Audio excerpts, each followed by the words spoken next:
Hello guys, welcome back to my YouTube channel. Apa kabar Anda hari ini? Semoga Anda baik-baik saja dan sehat-sehat saja. Nah, saat ini melalui YouTube channel saya, kita akan membahas tentang kenapa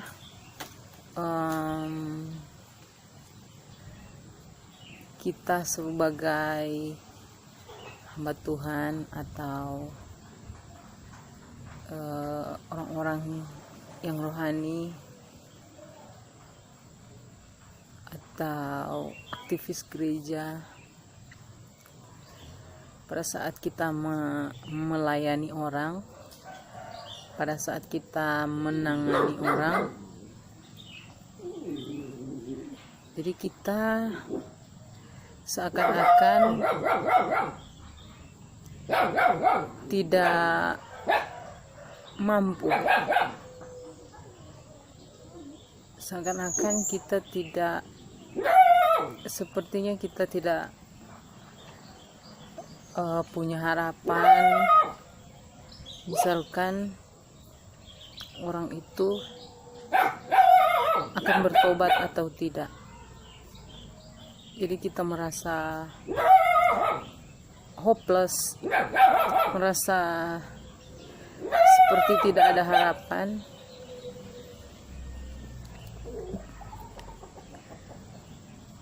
Sering kita merasa, kenapa orang itu tidak bisa bertobat? Kenapa susah sekali pikirannya untuk dirubahkan? Nah, saya beberapa kali ada sharing dengan orang yang dia punya kelemahan-kelemahan, dan memang itu sangat-sangat sulit untuk dirubah, sangat sulit untuk dia merubah pola pikirnya. Walaupun dia kenal Yesus, dia sudah terima Yesus, tapi dia masih sepertinya masih terikat dengan ikatan-ikatan perbuatan buruk di dalam dirinya. Jadi kita akan belajar dasar-dasar apa yang seharusnya kita sadari, apa yang seharusnya kita mengerti. Jadi semua perbuatan-perbuatan kita berasal dari otak ini, berasal dari pikiran. Dan ketika pikiran kita kotor, maka perbuatan-perbuatan kita pun akan menjadi kotor. Seperti ketika orang melakukan kejahatan, pertama misalkan matanya melihat barang di rumah orang, matanya melihat, kemudian setelah matanya melihat, otaknya merespon, otaknya memerintahkan ambil. Kalau hati nuraninya tidak baik, ya hatinya pun akan sepakat dengan hatinya, akan saya mau ambil barang itu, padahal barang milik orang lain. Tapi karena hatinya, dan pertama matanya melihat dan hatinya, kemudian akhirnya hatinya memerintahkan ke otaknya fix untuk ambil barang itu. Nah, otak ini memerintahkan kepada tangan untuk mengambil barang itu. Jadi semuanya berawal dari otak.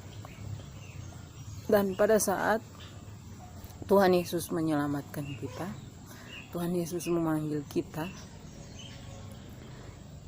ada dari beberapa di antara kita mungkin punya kebiasaan-kebiasaan yang buruk, karena itu bersifat dosa.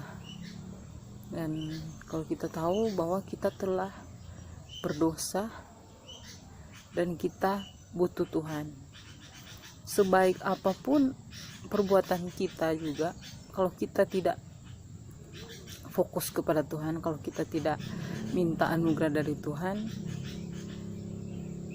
tidak akan mampu. Jadi semua harus start awalnya di anugerah. Nah, dalam anugerah itu, saudara-saudara, kita akan menemukan kata-kata tentang menyucikan, menguduskan, disucikan, dibersihkan. Nah, apa sebenarnya tentang kata-kata suci itu? Rasul Paulus pernah menulis kepada jemaat di Korintus. Dia mengatakan jemaat yang disucikan. Tapi apakah sebenarnya orang-orang Korintus itu suci-suci? Maksudnya suci dalam etika dan moral? Tidak. Jadi disucikan itu pertama adalah status yang diberikan oleh Tuhan. Jadi saya balik dulu ke sebelum mengenal Tuhan. Manusia mengenal agama animisme dan dinamisme. Nah, di dalam suatu kepercayaan mereka, kepala suku dianggap suci. Kepala suku ini dianggap suci. Jadi mereka punya pemikiran bahwa perempuan itu adalah kotor, najis. Bahkan perempuan perawan pun adalah kotor, najis. Nah, agar supaya perempuan ini menjadi disucikan, dia harus berhubungan dengan kepala suku. Jadi kepala suku atau pemerintah, pemimpin pada waktu itu dianggap sebagai orang suci. Maka di suku tersebut, kepala suku ini harus meniduri gadis-gadis atau perawan-perawan agar supaya dia disucikan, kemudian dia menikah dengan suaminya. Nah, kita bisa bayangkan konsep kesucian, disucikan itu seperti itu oleh orang-orang yang menganut paham animisme yang dahulu. Jadi sekali lagi, pemahaman-pemahaman disucikan itu telah melenceng. Nah, setelah kita menjadi orang Kristen atau setelah kita menerima Kristus, disucikan itu, apa yang dimaksud dengan disucikan? Apa yang dimaksud dengan kekudusan? Tentunya bukan seperti yang tadi saya sudah katakan. Jadi apa yang dimaksud dengan disucikan, dikuduskan, dan dibersihkan? Apa yang dimaksud dengan itu? Jadi sekarang, apa yang dimaksud dengan disucikan atau dibersihkan?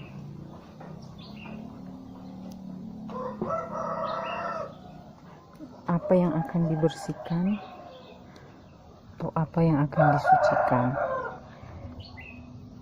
Jadi pertama-tama kita buka di dalam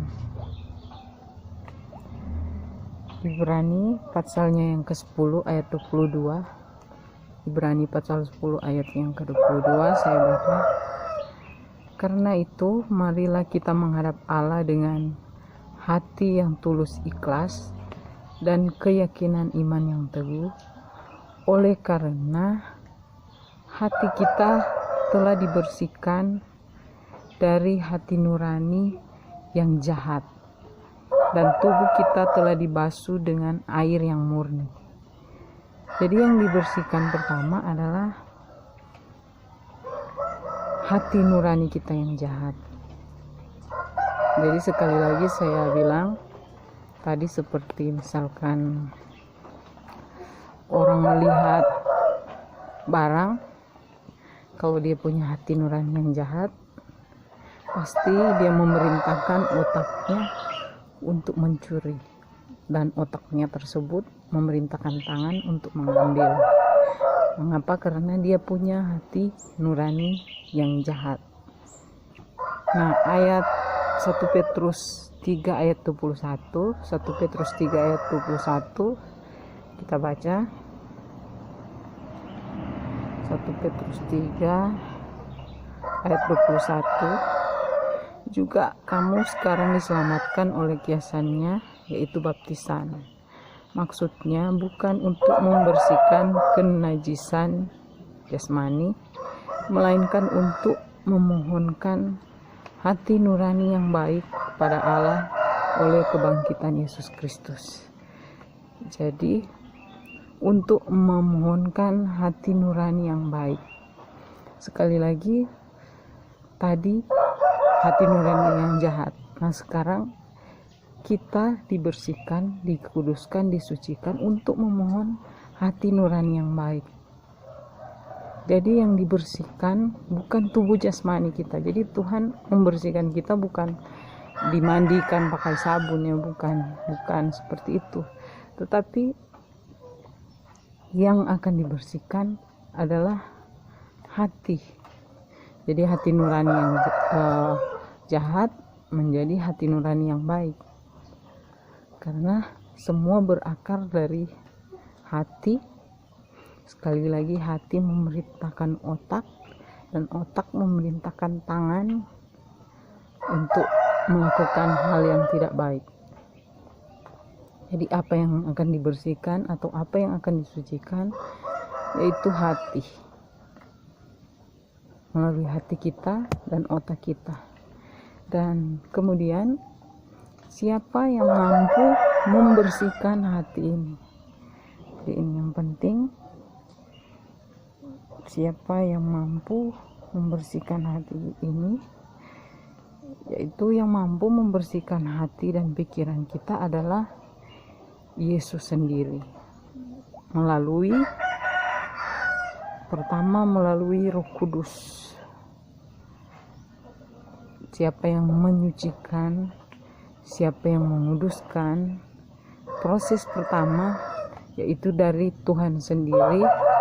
Jadi Yesus sendiri yang melakukannya untuk kita, yaitu di dalam Roma pasal 15 ayat 16 saya bacakan. Ini melalui Roh Kudus yang menyucikan kita. Roma 15 ayat 16.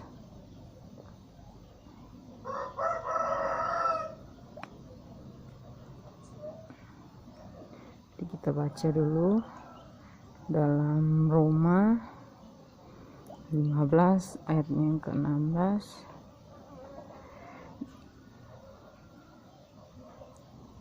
Roma 15 ayat 16, yaitu bahwa aku boleh menjadi pelayan Kristus bagi bangsa-bangsa bukan Yahudi dalam pelayanan pemberitaan Injil Allah, supaya bangsa-bangsa bukan Yahudi dapat diterima oleh Allah sebagai persembahan yang berkenan padanya, yang disucikan oleh Roh Kudus.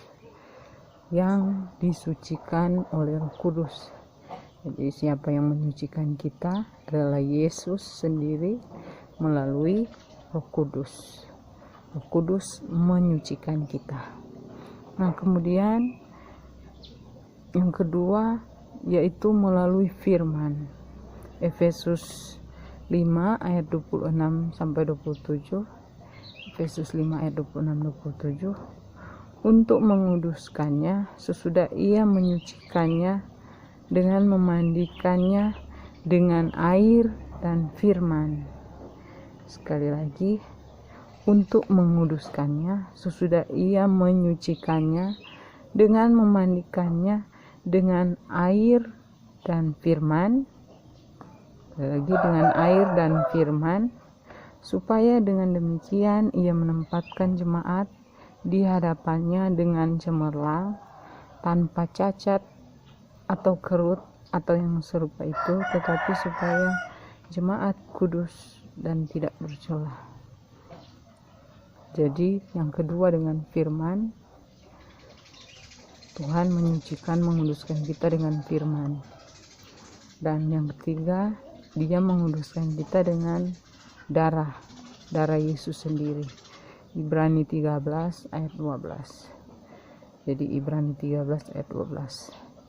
Itulah juga sebabnya Yesus telah menderita di luar pintu gerbang untuk menguduskan umatnya dengan darahnya sendiri.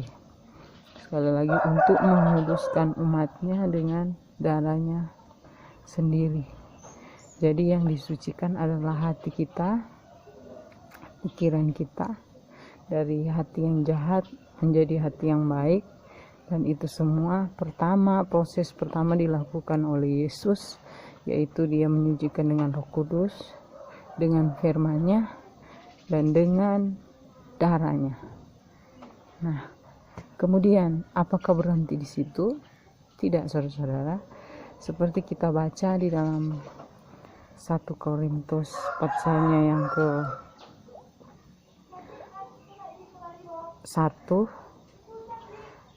ayat yang kedua. Jadi 1 Korintus 1 ayat yang kedua, kepada jemaat Allah di Korintus, yaitu mereka yang dikuduskan dalam Kristus Yesus dan yang dipanggil menjadi orang-orang kudus, dengan semua orang di segala tempat yang berseru kepada nama Tuhan kita Yesus Kristus, yaitu Tuhan mereka dan Tuhan kita. Kepada jemaat Allah di Korintus, yaitu mereka yang dikuduskan. Nah, apakah jemaat Korintus ini ketika dikuduskan, disucikan, sudah menjadi kudus di dalam perbuatan dan etikanya? Kalau kita baca belum, saudara-saudara. Maka selanjutnya dikatakan dalam 2 Korintus pasal 7, 2 Korintus pasal 7, kita baca 2 Korintus pasalnya yang ke-7 ayatnya yang pertama. Saudara-saudaraku yang kekasih, karena kita sekarang memiliki janji-janji itu, marilah kita menyucikan diri kita dari semua pencemaran jasmani dan rohani, dan dengan demikian menyempurnakan kekudusan kita dalam takut akan Allah. Jadi proses yang kedua di dalam kita memenuhi, disucikan dan dikuduskan, yang pertama tadi kita telah disucikan melalui firman, melalui Roh Kudus, dan melalui darah Yesus. Nah, itu semua adalah untuk kita memperoleh status bahwa kita telah disucikan. Tapi selanjutnya yang terjadi ternyata, saudara-saudara, bahwa kita diajak, marilah kita menyucikan diri kita. Jadi ada respon dari diri kita sendiri untuk belajar menjaga diri kita, untuk menyucikan diri kita dari semua pencemaran jasmani dan rohani. Artinya apa, saudara-saudara? Selanjutnya yang terjadi ternyata, saudara-saudara, bahwa kita diajak, marilah kita menyucikan diri kita. Jadi ada respon dari diri kita sendiri untuk belajar menjaga diri kita, untuk menyucikan diri kita dari semua pencemaran jasmani dan rohani. Artinya apa, saudara-saudara? Diri kita juga perlu untuk melakukan sesuatu. Setelah kita sudah menerima penyucian, sudah dikuduskan, sudah menerima kebenaran, sudah menerima penyempurnaan secara status yang tadi sudah Tuhan Yesus kerjakan, kita juga harus menyucikan diri kita dari semua pencemaran jasmani dan rohani. Jadi seperti saya katakan tadi, animisme punya pemikiran bahwa yang suci itu kepala suci. Ya, kepala suku, yang suci itu kepala suku. Nah, ketika kita menerima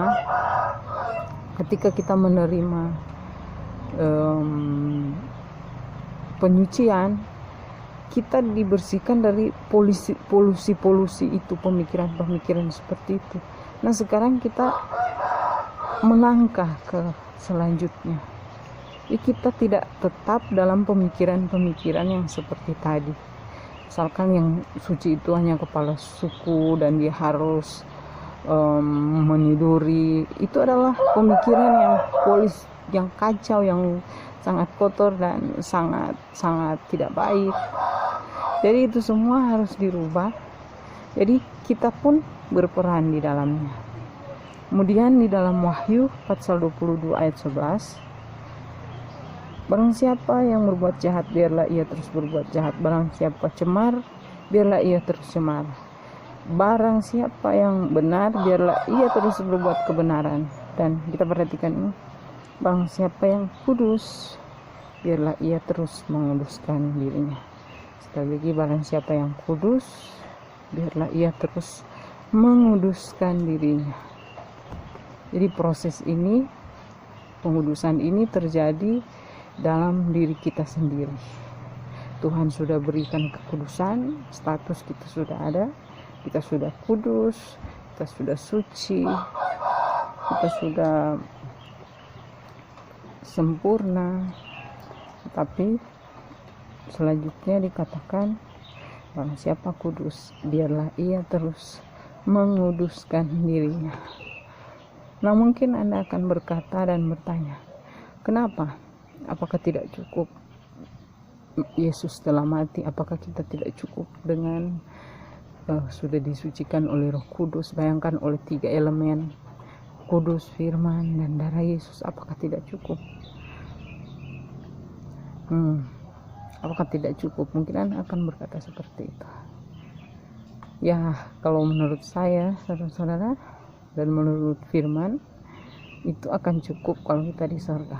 Tapi selama kita masih hidup di bumi, itu tidak akan cukup. Jadi Tuhan masih butuh kehendak bebas kita. Yaitu kita, kehendak bebasnya itu tadi adalah, barang siapa kudus, biarlah ia terus menguduskan dirinya. Jadi selama kita masih ada di bumi, kita tetap harus bergumul, kita tetap harus menguduskan diri kita, kita tetap harus menyucikan diri kita dari pencemaran rohani dan jasmani. Justru itu satu paket yang Tuhan perhitungkan. Jadi Tuhan tidak akan mau menjadikan kita robot yang sudah direset, yang sudah diatur untuk bergerak, karena itu tidak lucu dan tidak menyenangkan. Jadi dia menciptakan kita, tapi dia juga memberikan kehendak bebas kepada kita. Yang pokok semuanya sudah dikasih. Jadi kita sudah terima dari Roh Kudus, terima dari firman, bahkan darah Yesus sudah menyucikan kita. Nah, selanjutnya kitalah yang akan meneruskan. Mengapa ini penting dan mengapa ini harus? Karena ini ada di dalam Alkitab. Kalau misalkan cuma berhenti saja di situ, cuma berhenti dari Tuhan kasih kekudusan, kesucian dan lain-lain, stop, ya berhenti situ. Tapi firman Tuhan masih ada kelanjutannya. Surat Rasul Paulus masih ada kelanjutannya.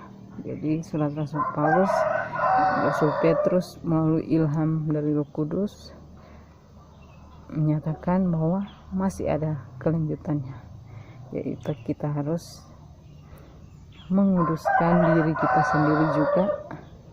Kita juga harus menyucikan diri kita juga. Bagian akhir memang agak-agak susah, karena itu berhubungan dengan orang susah.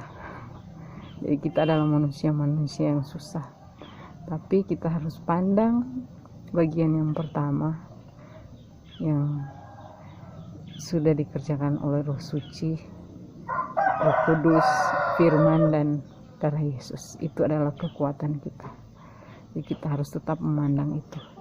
Jadi saat kita lemah untuk melakukan firman Tuhan, menyucikan diri kita dan untuk lain-lain, kita pandang ke belakang, kita pandang kepada proses yang pertama yang Tuhan sudah kerjakan. Haleluya. Tetap semangat dan kita tetap paham dan kita tetap mengerti. Puji Tuhan. Mari